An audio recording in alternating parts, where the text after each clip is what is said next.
அப்போ வந்து படத்துலலாம் பார்த்தீங்கன்னா ஹீரோயினுக்கு ஃப்ரெண்ட்ஸாக பெங்களூர்லேருந்து ரிச் கேர்ள்ஸ் கூப்பிட்டு வந்து நடிக்க வைப்பாங்க. அவங்க தான் கூட வருவாங்க ஃப்ரெண்ட்ஸாக. அப்போ எந்து வந்து மன்மதன் ரிலீஸ் ஆகி ஒரு 2 படம் தான் ரிலீஸ் ஆகிருந்துச்சு. பெருசாக எனக்கு தெரியாது வெளியே. ரெண்டாவது அவங்க பெங்களூர்லேருந்து வந்திருக்காங்க.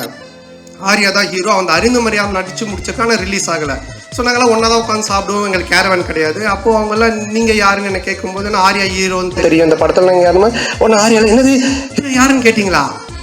இவர் தான் comedy super star, south India comedy super ஸ்டார்ன்ட்டான். ஆனால் அவங்களாம் is a comedy super star south India, yes Telugu Malayalam Tamil all language is a super ஸ்டார்ன்ட்டான். ஒன்று அந்த பொண்ணுங்களாம் ஒரு மாதிரி டவுட்டாக என்ன பார்த்தாங்க.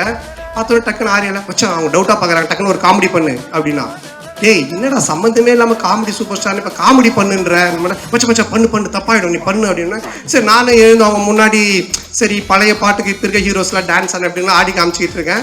அவங்க சிரிக்கல, மச்சான் பத்தலை இன்னும் நல்லா பண்ணு அப்படின்னா. இதை தான் நாங்கள் VSOPயில் கூட வச்சுருந்தோம். உடனே கொஞ்ச நாள் கழிச்சு அவனும் வந்துட்டான் நடிக்கிறதுக்கு. 2 பேரும் சேர்ந்து பயங்கரமாக அவன் ஹீரோயினா நான் ஹீரோவாக நடிச்செல்லாம் ஆடிட்டு இருக்கோம். அவங்களாம் அப்படியே பார்த்துட்டு இருக்காங்க. இதை டைரக்டரும் ப்ரொடியூசரும் பார்த்துட்டாங்க. 2 பேரும் கூப்பிட்டு என்ன சார் ஒரு ஹீரோ ஒரு காமெடியானு அந்த பொண்ணுங்க முன்னாடி போய் டான்ஸ் ஆடினு காமெடி பண்ணிட்டு இருக்கீங்க அப்படின்போது, இல்லை சார் அவனை வந்து ப்ரூவ் பண்ண நான் சொன்ன மச்சான் என்னை ப்ரூவே பண்ண வேணா என்னை விட்டுரு நான் காமெடினா இல்லாமல் கூட போகிறேன்ட்டு. அதுக்கப்புறமா அந்த காமெடி சூப்பர் ஸ்டார்ன்றது அவன் விடவே இல்லை. சேட்டை படம் அப்போது காமெடி சூப்பர் ஸ்டார் டைட்டிலே எனக்கு போட்டுட்டான் படத்தில். நான் லிங்காவில் நடிக்கும்போது ரஜினி சார் கூப்பிட்டு கேட்குறாரு, நீங்கள் காமெடி சூப்பர் ஸ்டாரா அப்படின்னு. நான் ஒன்றும் இல்லை சார் ஆர்யா தான் போட்டான்னு.